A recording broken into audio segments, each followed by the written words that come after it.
Hey y'all, thanks for tuning in to Girl Talk at the Dan Gable Museum. On this week's episode, we had the opportunity to sit down with Lauren Burroughs. She is Jordan Burroughs' wife. Jordan was a 2012 Olympic gold medalist, 5-time world champion, and has 189 international wins. I hope you guys enjoy. Hey guys, we're here with Lauren Burroughs. And she's Jordan Burroughs' wife, in case you've been living under a rock and don't know who she is. Okay, Lauren. Okay, Lauren, how did you and Jordan meet? We met, actually, my three brothers wrestled, and one of my brothers wrestled in college. Well, actually, they all wrestled in college, but the one of them made it to the NCAA tournament the same year that Jordan won it his senior year. So it was 2011, and we were going to watch my brother, and I ended up seeing Jordan, and long story short, I added him on Facebook. I saw him wrestle in the early rounds, and I was like, oh, he's cute. And I just thought he was a really great wrestler, and when I went home, I added him on Facebook, and so the story goes, he said that he didn't get many friend requests from attractive young ladies, and they're mostly wrestling fans. So he was pretty excited and hit me up and messaged me, and we chatted for a while, just as friends, and I think it had to be like a year later or so, he did a wrestling camp in Buffalo, New York, where I'm from. So he came up and he sent me a message and asked if I wanted to meet up with him, and I did. And so that was like our first meeting, I guess. It's not like a traditional meeting where people just run into each other and meet. We kind of planned our meeting and met that way. And we ended up meeting. He was in town doing a wrestling camp, and we met at a restaurant and kind of just talked for a little bit, and we were just friends for a long time. And when things worked out, another year or so later, we started dating, and then we were married like 6 months later. Oh, I love that. That's amazing. I love how you friended him on Facebook, and that's kind of how you guys started. That's so awesome. Yeah, it's like such a generational story. I feel like that wasn't the story of our parents, but, nowadays a lot of people are linking up on social media. And actually, I told him, I was like, I just had a ton of pride, and I never friended people on Facebook, especially men. But I don't know, for some reason, it must have been fate. For some reason, I was like, I'm going to friend this guy. And he's like, yeah, right, you probably did that all the time. I was like, no, I actually didn't. So it's a big joke. The story of our meeting gets asked all the time, and it's like a fight. It causes like a fight between me and Jordan because he wants to act like I totally went out of my way to meet him, and that is not the fully accurate story. So it creates some funny conversation. I love that. And like you said, it is definitely a generational thing, because a lot of the wives who I have interviewed, they all connected with their significant others through Facebook as well. So I'm loving it. Well, it's hard. Like I feel like you can connect with people who you have a lot in common with, but who you might not have ever just randomly met in person. I mean, to think that we could have just, it's hard to believe that we would have never met, though, because I come from a wrestling family, and one of my brothers wrestled at Arizona State, so his teammates were wrestling Jordan in college, and then my other brother wrestled in New York, and my other brother wrestled at American in D.C., so, like, everyone knew everyone, but, it's wrestling, as you know, is a very small community, so you get linked up with people really quickly. You are so correct about that. And speaking of your wrestling background, you say that you grew up around wrestling. What is one of your first memories being around the mat, I should say? I think some of my earliest memories in wrestling, I have so many. Like, my dad was our high school coach. He was our youth coach. He was the club coach. He ended up being, like, taking cadet and senior teams to Fargo in the summers.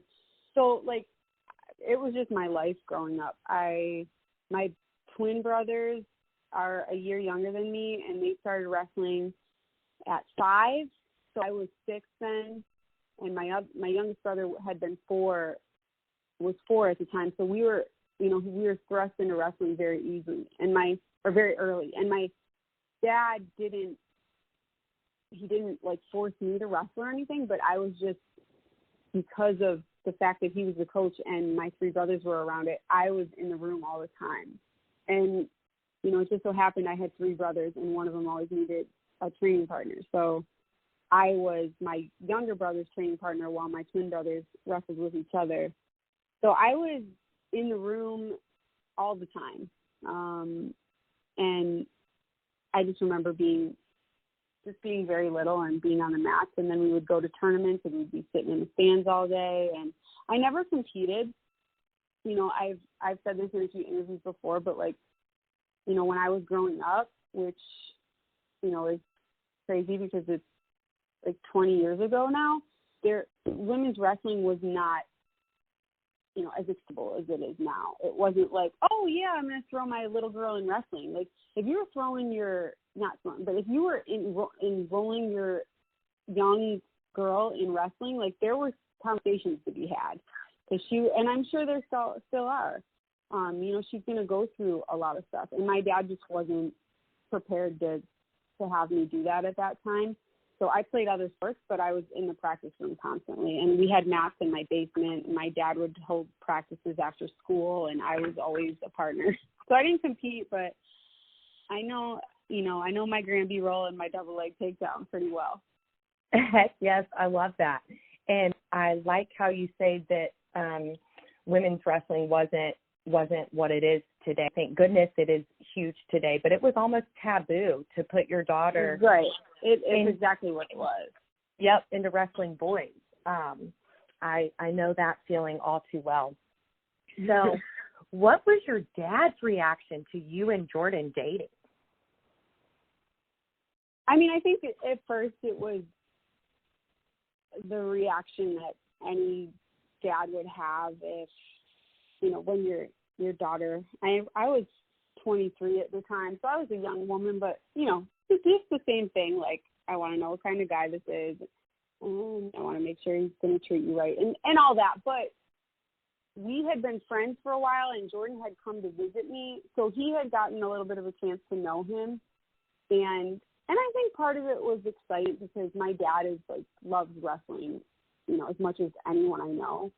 And actually, when I sat in the stands, and I feel like everyone knows the story by now, but when I sat in the stands to watch my brother wrestle, and I ended up seeing Jordan at that NCAA tournament in 2011, my dad had pointed out Jordan, and he was like, "You got to watch this guy. I've watched him all season. He's gonna win this tournament easy, and he's gonna win an Olympic gold medal." And my dad said that in 2011, and Jordan hadn't even won a world championship at that point. So for my dad to say that, and I sent it to Jordan, and Jordan knows it's true because when we first started talking on Facebook a few months after that, I told him that. I said, it's not a big deal to me, but my dad thinks a lot of your abilities as a wrestler, and he told me when we were watching NCAAs that you're going to win a gold medal. And he responded back, and he was like, "I hope your dad's right." So it's absolutely crazy. But like I said, my dad knew wrestling really well. He studied freestyle his whole life and Greco, and he kind of knew that Jordan's skills would translate to freestyle really well. But it's always such a crazy story. We talk about it all the time. So at the same time, my dad was, take care of my daughter, but I think he also thought it was pretty cool that I was dating someone who loved something as much as he did. So he finally found someone, and he gained a 4th son, and it's been pretty cool. They have a great relationship. I love that. That is such an amazing story. I can't wait for you guys to be able to tell your kids when they're old enough to understand that Grandpa totally called Dad winning an Olympic gold medal. I mean, that is he did. That he is did. awesome. It was pretty nuts.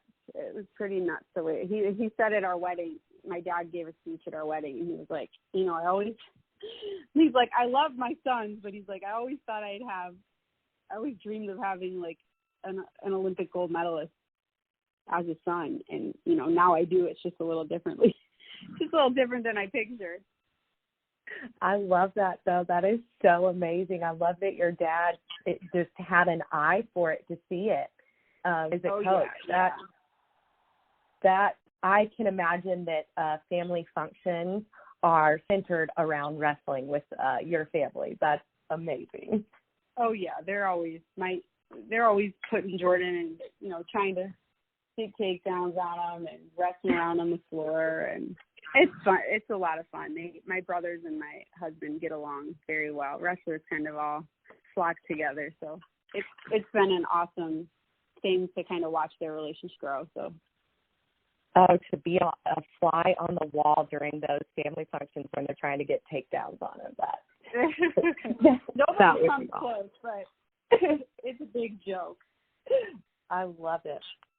So Jordan has become one of the faces of wrestling, not just in the United States, but all over the world. How has y'all's life changed as his popularity and credentials have grown? It hasn't been the beauty of wrestling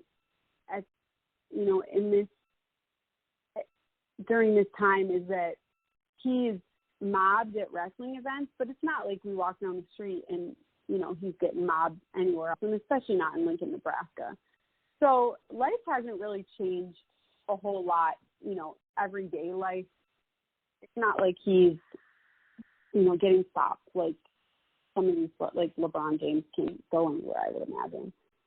But, and we like that. We think it's such a beautiful combination of things. We, at wrestling events, he feels so loved, and we all feel so loved. It's not even just him. Like, our family gets so much love and respect. And then I think around the world, especially in, places like Iran and Russia, there's such a level of respect that these high-level wrestlers share. And I think Jordan's been around so long that, it's just really cool to see how people respond to him and how people treat our family. And so I try to, the long days and the days where there's lots of autographs and photos being asked of him, I always used to say early in our marriage when he would, because those days are long, and sometimes you can lose perspective very quickly. And I always used to say to him, like, well, there could be nobody waiting in line for you, and nobody could want your picture, and nobody could want to buy your shoes. And then very quickly you gain perspective. Like, all these people waiting in line, they're the same people that are paying to buy your shoes or, paying to be at your camp. And I think a lot of times with celebrities and high-level athletes, it's very easy to lose sight of that when everyone wants your time. So it's a delicate balance, but I think we always try to lean on the side of perspective and gratitude.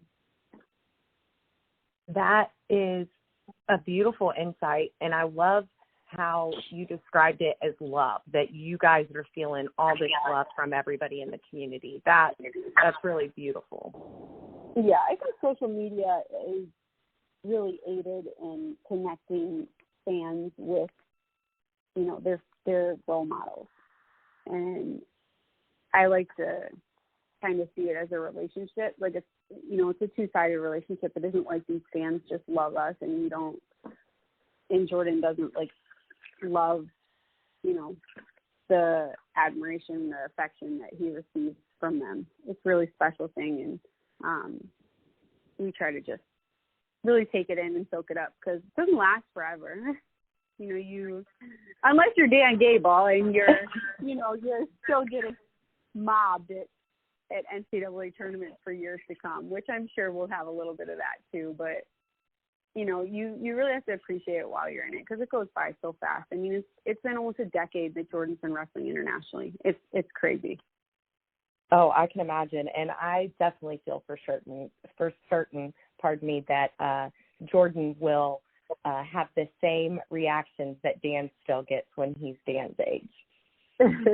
And Dan's he's so great. I see him all the time, and I'm just like, yeah, he's just got so much patience. He's just such a wrestler through and through, and I feel like he's done a great job of navigating that as well. Oh, absolutely. He is one of the most down-to-earth people that you will ever meet. Okay, so speaking of fun moments and hard moments, what's one of the hardest moments for you that you've had to watch Jordan go through as a significant other? You know, Jordan is pretty much an open book, so I feel like what everyone has – I feel like anyone who has seen Jordan or been a fan of him would be able to answer this question because he's been so transparent. And I think Rio was – I think that's been the hardest thing it was the hardest thing, and it's still a little bit difficult. Some days are easier than others and harder than others when you think about Rio or when you have to talk about it, and especially now with the upcoming Olympics. I feel like a lot of the media and just the Olympic community wants to call this 2020, the road to 2020, as like this redemption tour. And I just don't think it's not that for him. It's not that for us. And I think as the Olympic trials get closer, you kind of have to fight that because people want to create this storyline for you that isn't necessarily genuine or fully accurate. So as hard as Rio was, to answer your question, Rio was definitely the hardest thing to get through. For 4 years, you kind of put this one event, this one day on a pedestal, and you set it there, and everything you do and everything around it is to try to work and achieve this one thing. And sometimes the hardest part of not achieving that thing isn't necessarily the loss of it, but in dealing with the truth that it might have not been for you. Like that's just not something that God had for you at that moment in your life. And I think sometimes that's the hard part, accepting that and dealing with that and moving forward. And not only moving forward, but moving forward knowing that you're going to do it again. And, it could be for you this time or it could not be for you this time. And you need to commit yourself to the journey and not just the destination, because the truth is you might not ever get to that destination, and that's life. That's anything in life. That's just dealing with committing yourself to something every single day, no matter, what the outcome is. It's because really you don't know the outcome. None of us do. So I think, that's something that people deal with in life, but especially athletes. And for Olympic athletes, it's a lot harder because it's not like a Super Bowl that comes around every year or a World Series or a Stanley Cup. It's something that's every 4 years. And you really have to fight that thought that only that Olympic gold matters, because the truth is it doesn't. The truth is there's a world championship every year. There's medals of different colors that represent a whole lot of things. And there's events you're going to get to. There's going to be a lot tougher than what it's going to take to win that Olympic gold. And there's a lot of tangibles and variables that go into there that you have no control over. So Rio, as hard as it was very eye-opening, and it gave us a ton of perspective and a ton of depth. And I think it allowed Jordan to become a lot more relatable. Rio was the first tournament that there wasn't like a reason. There wasn't like a very easy storyline that could have been put behind it. Like, this is why he lost. And in 2014, he sprained his knee in the semis. I think it was the semis, when he was wrestling Sargouche, and he lost. And it was like, everyone was like, oh, well, he was hurt. He was hurt. And then he won in 2015, and everybody was like, oh, okay, this is Jordan Burroughs. He's back. And then going into 2016, it was like he had only had 2 losses. He only had 2 losses, and they were, very easy for people to write off. And then when Rio happened, I think it was him dealing with the loss of a 4-year cycle in his mind, and then also like, man, this is the first time I actually lost, and there's nothing to really bank it on. Like, it's not like, oh, I was hurt, or, oh, I didn't know I was losing. It was the first time he really had to come head to head with reality, the reality that you can't win them all. You really can't. And especially when you do it for 10 years, you're not going to win them all. So Rio was by far the hardest obstacle for us to get past. But also, I can't imagine it not being part of our story now. So it's funny how that happens. Right. The perspective that you guys took away from that, I think, is just phenomenal. How you said, it just wasn't in the plans, and that's okay. But it doesn't mean that he's still not working hard every day to try and make 2020 in the plans. Right. And to try to make sure that all the days between 2016 and 2020 matter, and they mean something to you. And because when it doesn't go your way, you still have to learn to appreciate that life between those 2 Olympic games mattered. And and they mattered to a lot more people than just yourself. It mattered to the wrestlers you came into contact, to the people you brought along the journey, to your family, to your friends, to the fans. And I think Jordan's done an amazing job of becoming, a really incredible role model, between Rio and now, even before Rio, but, he knows that people listen to him whether or not he's on a podium, and that's been super important to us. Absolutely, because he's more than just a wrestler, and right. he preaches that. He doesn't just talk about it, he does it as well. Like, you can see it in his actions, and I think that's part of what makes Jordan such an icon in the sport, because he doesn't just say it, he does it too, and right, it's beautiful to watch. For sure. So you guys have got 3 young kids, Beacon, Aura, and Rise, and those are some beautifully unique names. How did you guys decide on Thank you. So just one by one, with Beacon, we wanted something very symbolic, and we wanted something to start with a B because, he's going to have the name Beacon Burroughs forever. So we just thought it would be really cool if he had some alliteration in his name. And Jordan actually came home one day, and I don't know where he heard Beacon, or it just came up in his head, or he read it or whatever, but he's like, what do you think of Beacon? And I was like, that's really cool. And we kind of thought about it for a while, and we made the mistake of telling our family members with our first child, and they were like, Beacon, everyone's going to call him Bacon. And it was just, they were like, how are you going to, this was almost 6 years ago, and we didn't really hear a lot of names even 6 years ago that were like, just symbolic words. It was more like, well, why wouldn't you name him something traditional? So, but we loved it, and we named him that, and we just wanted him to be like a light, and what a beacon represents. And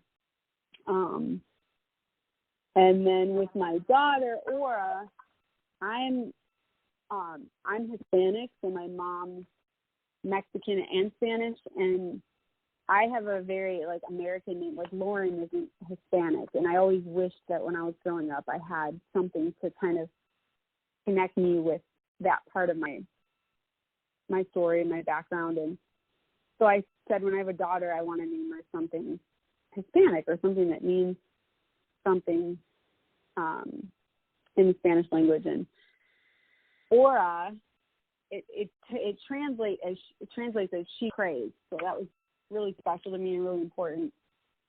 But oro in Spanish means gold, so we kind of just said, hey, this has two cool meaning stuff. Like, we'll make it a feminine sounding name. And Jordan was not really a big fan of it because he's very, like, American. Like, let's have an American name, an English name. And well, I think after 2 natural births, he was like, name her whatever you want. He was like, I just saw what you went through. You can choose the name. So he kind of lost that battle. And then with Rise, I told him, like, I want to make sure this time you really appreciate her name and you really love it.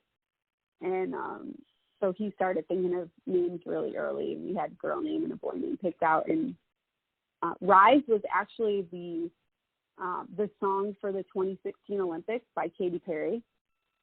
And there was the name of the song is Rise. And there was a music video that was put together. You can find it on YouTube, but it's with that song, and it's a bunch of clips of Olympians and just, like symbolizing how difficult the Olympic journey is and just sports in general and things you have to rise up from and overcome. And Jordan he was one of the athletes that was in the music video, and one of the clips, I think it was from London. And he was like, he mentioned the name to me and was like, what if it's a girl? Like, would you like Rise? And I was like, yeah, that's really cool and really unique. And then when she was born, we had music on, and that song was playing as she was coming out. So he was like, I think we're just going to have to name her this. That is awesome. It was crazy. Yeah, it was really crazy. And then, like, 10 minutes after she was born, there was this beautiful sunrise out the window. It was, like, totally meant to be. Yeah, that is fate right there. Yes. Oh, I love it. Well, thank you for that background, because those are seriously such beautiful names, and hearing the meaning behind them makes them that much more beautiful. Yeah, we love them. We love them. Thank you. Uh-huh. So Beacon and Aura, they are gorgeous. If people have not seen pictures of them, you need to go check them out. They've got a presence on social media already. Oh, yeah. And I always tell people, they're like, they're so cute. And I'm like, well, they make up for their cuteness and their feistiness and their personalities because they're crazy. So they're crazy. They're as crazy as they are cute. I love it. So speaking of their personalities, what are some differences in their personalities? Oh, a lot. They are, so Beacon is very needy. Like, he wants me around all the time. I mean, they both do, but he wants me to, like, get on the ground and play with him. And he doesn't really play by himself very well. Like, he wants somebody to engage with him at all times. He doesn't like being alone. And he like, there's some kids that like to do their own thing. He doesn't like to do his own thing. He wants you to be involved in what he's doing. And he's very, like, detail-oriented. There's steps to a process he follows. And, I think a lot of first kids are like that. He's a leader, but he wants to, like, force my daughter to, like, follow him and, like, let him lead her. And she's a lot like me. She's very, like, strong-willed and wants to do things her way, and she does not want to be led. She wants to lead the way and run the show. And she is, but then again, they're best friends. Like, they'll fight, but they play all day. We allow them to sleep in the same bed together, and we'll put them to bed, and, like, an hour later, we hear them, like, having conversations with each other like they're adults up there. So that's so sweet. Yes, and she's, like, very into traditional female things like dresses and makeup, but then, like, she will go at it with him. Like, they will wrestle on the basement floor, and, she's not crying, and she's, unless she really hits it hard, she's up with him and rolling around, and she likes to have fun with him too. So I think he's a little bit more emotional, and she's more of, like, what you see is what you get, and I'm going to tough it out. But he's, they have, their personalities are just so multifaceted, so I could go on forever, but that's them in a nutshell. I love it. I love how she is just tough as nails and keeps going and wants to get out there and wrestle with them. Yeah, she loves wrestling. I think Beacon loves wrestling so much. He goes to practice a lot with Jordan, and he really, really likes to just take it all in and watch the matches and talk to Jordan about it and learn things. And she's more like, is this what we're doing? Because I'll go hard with you. She's just like, but if you want to come do my makeup, that's cool too. I love it. She can play dress up and go wrestle and hang with the boys if she wants to. Yeah, she can. That is awesome. So back to Jordan, what is something that most people don't know about him?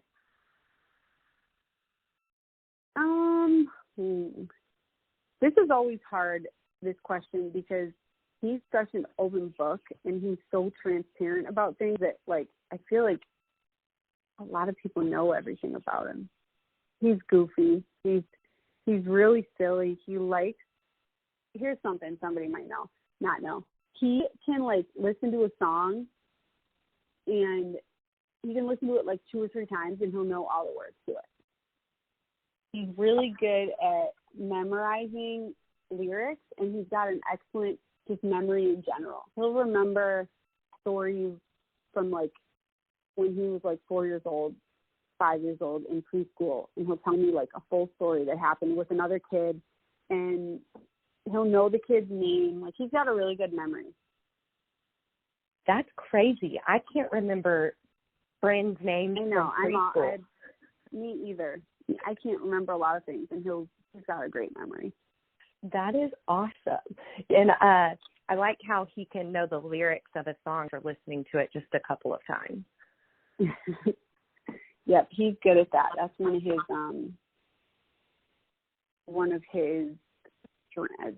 secret strengths, I guess. I love it. That's awesome. Well, thank you so much, Lauren. We appreciate you sharing a little bit of y'all's story with us. Yeah, for sure. I'm happy to be on, and I really appreciate the time.